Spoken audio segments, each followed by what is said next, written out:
Hello and welcome to the Property Roundup here on iPropertyRadio with myself, Carol Tallon, the show where we chat to industry experts to get a view on what's happening on the ground and to learn about new trends emerging. This show is sponsored by daft.ie, Ireland's most visited property website.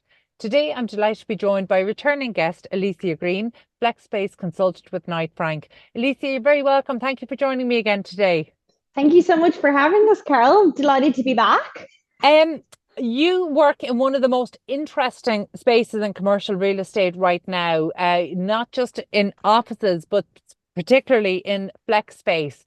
So before we launch into that, just for anybody who might not be familiar, you might just describe what it is that you do within Knight Frank. Yeah, so obviously I look after the Knight Frank Flexible Office Solutions. So it sits within our agency. And basically what we do is we sit underneath tenant reps. So clients come to us directly with their requirement. So they could say, we deal with clients that are looking for anywhere from one desk to 100 desks to a HQ space. So very much it's a hands-on approach, tailored solution, consultancy basis. So we work with them from day one right up until we're closing the contract with them to secure the space that they want. Generally, we're seeing contracts, the general standard at the moment is kind of averaging out at around 22 months. But definitely, we are seeing that the trends in the sector are going beyond that. Whereas previously, I would say that kind of the trend would have been 12 months as the standard. So yeah, we're here to basically, I suppose, be the one-stop shop for them to find everything and give them a really great property journey. I think you're really well positioned. I know we spoke about this during our previous interview, but I think it's a really smart move. And at the time by Knight Frank, you're coming in and providing a space in. In terms of accessing office space, I think we probably need to stop calling the office market just the office market, because actually there's so many different segments now, and particularly when you're looking at the flexible space, it's almost like a different sector altogether, and that can be difficult to navigate for new occupiers coming in. Now, I know you come from the startup world, so you have a natural advantage here, but talk to us a little about some of the clients that you're working with. Yeah, so I think, as you said there, I think the expectations have massively changed, even from I'll be here 2 years in August. Even the sentiment around it, the type of, clients that are looking to flex, whether it's a stay versus go option, whether it's people coming out of a traditional lease, it's not just, the startup SMB, which are always great clients to have. They're very innovative. They're very, keen to move and things like that. But I suppose as well, the caliber of client has definitely changed a lot more. I think there's people that possibly, that if you ask somebody what is the persona of a flex office, occupier, what would they say if you looked to, other sides of the market or traditional office agency that necessarily aren't specializing in this. But I think definitely we're seeing a lot more refined clients, especially over the last, 12 months, definitely seen a lot more in terms of, aircraft leasing companies that are starting from the ground up. Small VCs. I was out with a client the other day. They are wealth managers. I've had one or two accountants. And then I've also had a client who was a quantity surveyor as well. So he's setting up his own, and geospatial engineers as well. So I've worked with them. So it's definitely changed a lot more. The startup side definitely still come to me. Yeah. The likes of people that say maybe have been let go from the likes of a big tech company and have, a nice redundancy and always wanted to set up their own sort of venture. And definitely starting to do that, in terms of building a SaaS company. AI as well is huge at the moment. So those sort of, new companies that we're seeing coming to the market, and that seems to be the brand new, really hot kind of topic of startups to be coming out of Ireland. It's really interesting because even in the 6 or 8 months since we've spoken previously, back then it was almost all tech startups. And I know just in recent weeks, we're hearing some of the stats around startup funding, and there was a quarter with zero finance raised by a fintech, and it's the first time that's happened in Ireland, and it's the first time it's happened since 2012. So there has definitely been a shift, and I think that was maybe foreseeable. We were starting to see that through a Hmm. lot of M&A activity over the last 2 years across startups, not just for fintech. We see it in prop tech and in other sectors. But it's interesting to see that translate on the ground Hmm. for you in terms of who's coming to your door looking for space. So it's interesting to know that we're going back to the accountants and the QSs, and it's almost like the more things change, the more they stay the same as well, that we still have that core business actually that is always going to exist to serve the Exactly. marketplace. So tell me about the offerings available in the Dublin market right now. Yeah, so I know that we spoke a couple of months ago, so we would have seen that obviously, the stock back then versus now. We would have spoken previously on the likes of Sonbrook delivering Ella House. It's been an amazing addition to the market. The houses have sold super well, so Kevin Stanley and his team have really brought something, I would say that was probably needed in the market that people maybe necessarily didn't know that they always wanted. And I think definitely as well, it's got, it's like any business in the world, wherever you come from, you look to the competition and you look to see, who the new entrants are, what unique offering is being added. And I think as well, it's only ever a good thing when we see more providers coming in because, our clients get to see what can a wider range. We spoke before as well, London is probably the closest market to us in terms of not only like location, but I would say for the the good firms that are here, multinational firms. But I suppose with them, that they have 10 times what we have here. So to see, I suppose, the sector growing and to see how successful that has been as well really gives, I suppose, a vote of confidence to other people that potentially, maybe looking, on the asset manager side, other landlords that maybe potentially had buildings and would have never considered it before to really go, this is a very, I would suppose, it's a permanent, facet now to the industry. It's not Yeah. just, a small little part. We're seeing definitely, other people that have gone into these spaces and, are very, very eager to grow within them as well. It's definitely showing that the market is maturing. There is value in it, and I think it's offering something different that maybe can't be seen and can't be replicated in other property solutions, I suppose. It's interesting just in the last number of weeks at the MIPIM conference, uh, the office market was the single hot topic, and there was kind of three real strands to that. And one was certainly around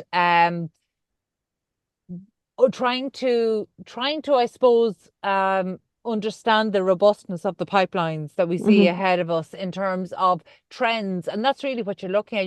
You're not just taking the economic trends there, you're kind of taking a lot of the psychology, how people are choosing to live and use their space as well. So really in terms of the amenities, blurring that line, so for example, I was speaking to Susie Nolan of Aviva recently for an interview, and she spoke about an office fit out they were doing in Blackrock. And she said, the top floor had fabulous views out over Dublin Bay. And Hmm. traditionally, that would have been the executive floor. And when they started, they just assumed that would be the executive floor. However, in the period of time from when they took on the project to when they were actually designing and coming to fit out, they realized that actually in the office is now competing with people's homes or their Yeah. maybe their closest co-working space, and so essentially they turned what would have previously been the executive floor into the staff floor. So Yeah. that's the area, because we know that people need the best. They need an incentive almost to come to the office. So but that was a trend, not just that she spoke about in the context of Aviva's Hmm. holdings, but it was something that was very much echoed at MIPIM. So this is happening internationally, where it's almost gone beyond the conversation of just amenities. It's like, what more can we bring? What more can we do? So you've got, the elements of how the office can attract people, and really understanding what the future of work and the future of Hmm. how we use offices looks like. The second was around retrofit, because obviously Yeah. the sustainability and building performance of the current stock and how that might look But the third element of the conversation around offices was absolutely about flex space, what that means, what it's going to do, what that looks like, how do we have to reimagine it? And I think you're one of the few people in the Irish industry who's really talking about this. So tell me, what are your thoughts on this, or what are you learning from the people you're speaking to, both on the building owner side and on the potential occupiers? Yeah, I think it's, they have to work together. I think both sides are interested in one another, from the asset managers, landlord side, and the providers that want to bring it to the market.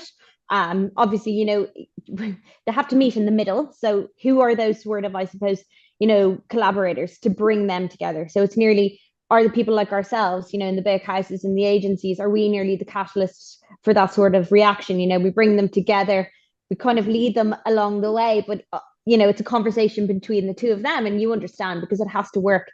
At the end of the day, it's a business arrangement, and it has to be, beneficial as much as it can. I love that, mutually beneficial. We all want that in business, whether or not that's always achieved, but it needs to be, a partnership is how you need to look at it. So I suppose, both sides are trying to understand the other, both sides really understand their margins, the values, what the payback periods can be, in terms of, if, like what Susie said on that, all, when you're retrofitting a building design, how does that all sit in together? So I suppose the ones that are really doing well, possibly are building on those relationships now. It's not something that, just comes together overnight. There has to be, case studies. I would always be a huge advocate, coming from the provider side, that it really helps you understand then what the clients want, because you have to basically understand, what this side of the room is talking about, this side of the room, but also the client as well. It is a trilogy.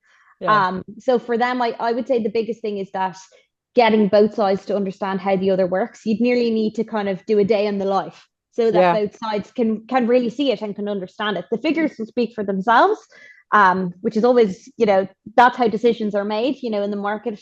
But I think definitely there's a lot more interest. There's a lot more in terms of to understand how they work, what the buildings look like, what the desk rates are. How could certain, if somebody say has a building, they want me to go and look at it, how would this work for flex? Would it not? What needs to be spent? What kind of a fit out are you seeing? What are the biggest size requirements out there? So there's a lot more market data as well, that I suppose from the landlord side, that they want to analyze, to kind of, I suppose, set those ideas in motion, whether or not it's delivered within the portfolio, or it's definitely a conversation that, we're committing to diversifying, because we do know that the market is growing, globally.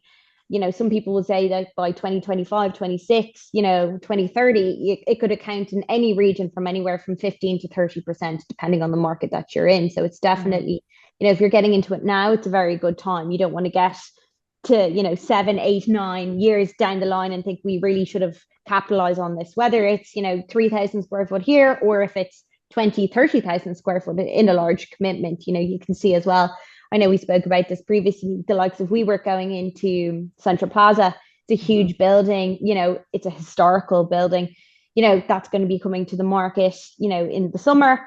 That is a huge commitment, and Hines have been behind that the whole time. So I think that opening and the performance of that will be huge as well. And I think it'll also give other international operators, really put Dublin on the map, I suppose, when maybe they kind of had a bit of knowledge on it before, but it wasn't a target date compared to other regions like Madrid or Barcelona. I know there's a lot of stuff going on in Paris at the moment, some bits here and there in Portugal and Lisbon as well, because of the startup scene and the VC funding that's out there. So I think it would really put us as a go-to destination in Europe.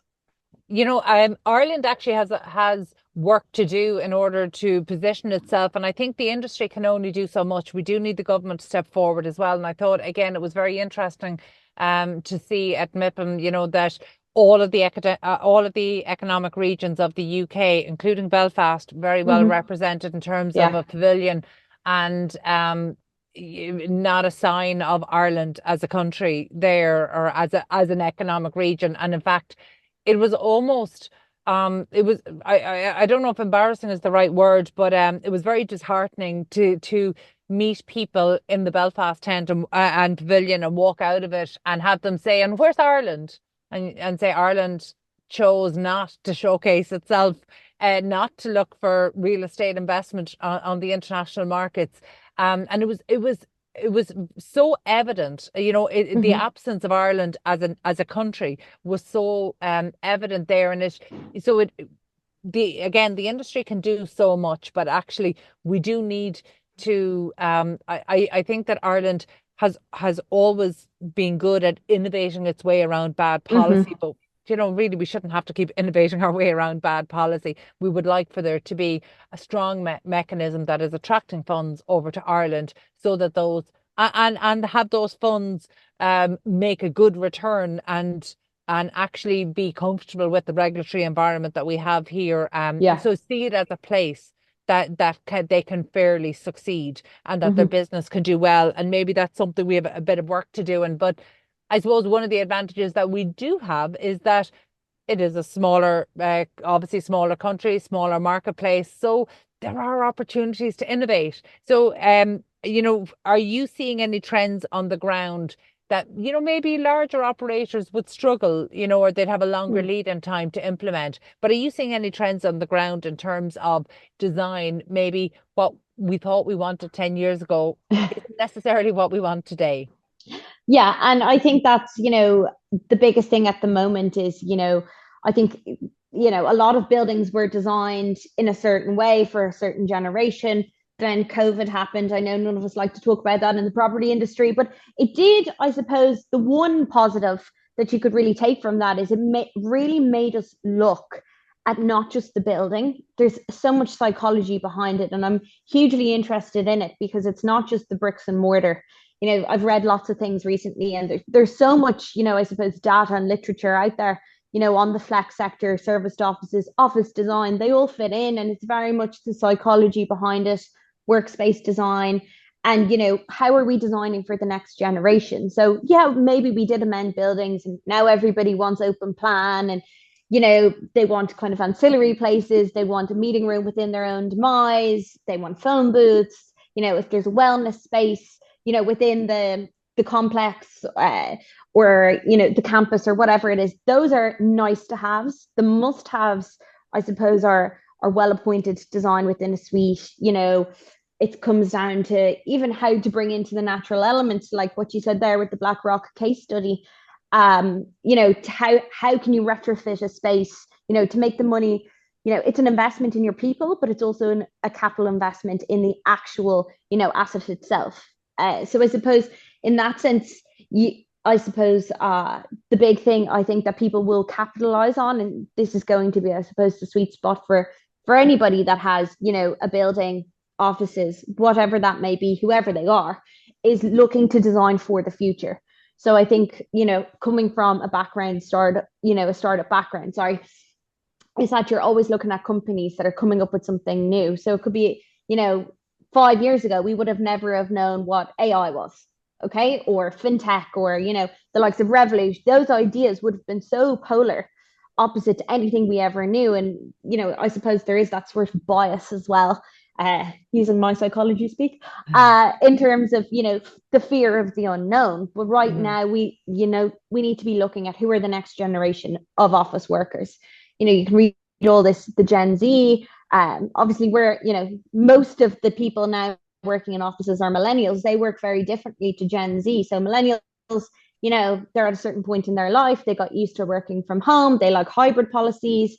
They don't necessarily need a fixed desk. They're happy to kind of come in 1 or 2 days, work from home, and have that agility. The next generation very much believe in human contact, one-to-one work. So if you're coming in as a grad, they want to sit, with their associate director or whatever. They want that mentorship. They want that in-person experience, but they also want an office that can fit them. So if it's quiet zones, if, that you can come in anytime, it's a 24-hour the day. So if it works you better, if there's all this data as well on people that say have, learning difficulties, autism, sensory, all of those sort of things. How do you create this sort of environment that cocoons your staff?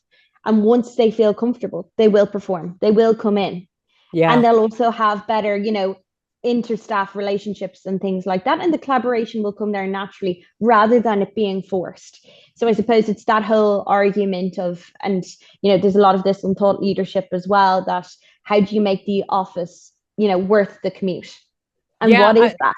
I think that's the crux of it. Can you make the office worth the commute? And I suppose I'm thinking of really early proponents of space as a service, and particularly say Anthony Slumbers in the UK, who's Yeah. also such a strong AI advocate as well. He always makes the point that companies don't want a nice office; they want a productive workforce. And in order for the workforce to be productive, they have to be happy in their surroundings. They have to, you have to make sure that it's conducive to productivity. So whether it is, and you touched on a really important point there, that actually we're dealing with a diverse workforce. And I think in the past, we're still only in this industry getting to terms with, okay, how are we catering to gender diversity or people from diverse ethnic backgrounds, that actually I don't think we're even close to meeting the needs of people who are neurodiverse in the Exactly. workforce, and sensory spaces, and really catering to the different needs. And it's something that, irrespective of the size of the company, if you have a team of 6, you probably have 6 different people on that team. It's not just a team of 60 or 600 that has to worry about this, and I think maybe as a society, while obviously we move towards the collective in terms of climate action, I think actually we've become much more it's become a much more personalized society. So actually we Yeah. want when we go into the office, we want to have quite a personal experience. That doesn't mean our own desk or our own office, but it No. means a space where we can work to whatever our vibe is. So whether it's a little bit of noise, no noise, whether it's a bit of distraction, no distraction, whatever that is. How does one office cater to all these different needs? I don't think one office can. I think it's, you have a wish list. I'm seeing a lot more as well of my clients that if they're in the smaller teams, and it's funny, uh, especially if they're starting from the ground up and they've gone from, say, one member of staff and they're kind of getting to the 6 to the 10s, it's a huge advancement for them. And they really know that we're building a team and we want these people to stay with us. So it's very much how I would say a holistic approach to the search. I'll meet maybe a CEO today. Second viewing, I might meet, their head of environment, which these are great titles. And then you might have somebody like, this is, our youngest member of staff. We want to bring them in. And it's very much, listen, you're never going to find an office that's going to make everybody happy. We know that. But it's more so that you can have people in and you're bringing them into the discussion, and you can kind of say, this is the office we're thinking of. This is, downstairs they have, you bike every day. So, security is going to be really important for you with your bicycle parking. Somebody else could be really into the gym. If there's no on-site gym, you say, listen, there's, a special discount down the road. Somebody else could say, I know you have 3 kids, you come in later, you might work on American time because we work with American clients. Is it safe for you to be coming in here? How do you get in? All of that. Do you have access to the building to work around your schedule? So, and the other thing is as well is, how do we adopt a space? We could show somebody an office today. It could be, say, a 14-person suite, but they might only be 10. But for them, they'd like to put in soft furnishings, take stuff out, amend it. How can that be done to, I suppose, as well, to reflect their company and their brand going forward? And, for some people, they'll always remember that space maybe as their first office. Other people will say, listen, we're moving from traditional space. This is something new for us. It needs to really perform quite well. So I think, you're never going to find a one size fits all solution, but it's a lot more I suppose, active listening to your staff and what they want, rather than just saying, this is us, this is where we're going. I think the work life has changed a lot more. And I suppose, there's 2 extremes to everything. And you nearly need to find somewhere in the middle. And that's what we're all basically trying to do, to offer, we're not, not everybody can offer a Google, a huge campus and, everything is on site. Not everybody can deliver that. And you also don't want to be, here's a whitewash room with just a table and a chair. It has to be somewhere in the middle. So we're all kind of, I suppose, borrowing from, listening to everything in the market, seeing what's out there, and how can we replicate it on every size and scale of budget. Yeah, and I'm so glad that you touched on maybe the emotion that people will remember this as their first office, because I've been self-employed in this industry for almost quarter of a century. And do you know what? I don't remember all of every house or every place I've ever lived in, Yeah. but I remember every office. Yeah. It's a different level of emotion and attachment. And in fact, only the last week we got the keys of a large new building that we're going to be taking on for our Connemara, for our Galway operations. And honestly, it feels the same way it does when I got the keys of an office, maybe, I don't know, 1/10 that size, probably less, Yeah. back more than 20 years ago. It is the same feeling, as in, how do I make this that it's the place actually that we're going to work? And there's that lovely feeling of hope, but with the balance of trying to serve so many needs within a space. And so I'm actually glad you touched on it, because actually there is an element of emotion there, because obviously there's emotion wrapped up in how and where we work. And I think, oh, that's definitely missing from the office conversation all the time. And yet we spend so much of our time there. We bring our whole selves there, that Yeah. actually it needs to reflect back. This place needs to reflect back on us. It's how we know that we're working in a place that actually aligns with our values, among a team that are aligned with them, that there is this shared ethos. And the office place is just, it's almost like It's it's the like the third talisman space. of it. Yeah, Yeah, yeah. it's kind So of, I suppose it's where you do everything. You work, yeah, for some people it's where they socialize, other people it's where they forge connections, other people it's where their brand is established. So I yeah, suppose it's between the work, between home, how do we create something that fits in? If you need to come in early in the day, that you sit in and you go, this is actually a nice place to be, or that you're proud to bring in other people, that say are external to the business or something yeah, like that. So, and yeah, that feeds into the amenity rich side of things as well, in the third space. So yeah. definitely that's kind of, I suppose that, designing for the future generations, living into the third space, and the psychology behind what does the office actually mean. We read all Mhm. these articles and, you know, people say the office is dead. We've all seen them. We're not going to sugarcoat it. We've seen those, articles and things like that. But who genuinely is looking? And is it the property, people that work in our industry? Or do we give comment on it? Is it designers? Is it, head of environments, whoever? I think we all need to feed into that. And Mhm. somewhere in all of that, when you lay it all on the table, that's where the golden nuggets are going to come of how do we find, how are we designing for the future? I love that. It is about how we're designing for the future, but you're right, it needs that multidisciplinary approach. And I think it's a good note to finish on, because actually it's bringing together all of the people who are not just kind of contributing to the built environment, but are then going to use it. So thank you so much for being so generous with your time and insights. I always enjoy chatting to you. I think you definitely have got your finger on the pulse in terms of the needs of I think every couple of years we're seeing some trends come in, and there are new occupiers coming in, and the questions they ask you, I find interesting, because that to me is what's shaping the future trends that we're going to see. So look, I always learn so much, and I'm always interested to hear about that. So thank you so much. That was Alicia Greene, Flex Space Consultant with Knight Frank. My thanks as always to producer Katie Tallon and to our production team at Hear Me Roar Media. Also, a huge thanks to our show sponsor, daft.ie, Ireland's most visited property website. And finally, thank you indeed for tuning in. We'll catch you on the next episode of the Property Roundup. In the meantime, please be sure to check out all of the other Irish and international real estate and construction shows here on iPropertyRadio.com.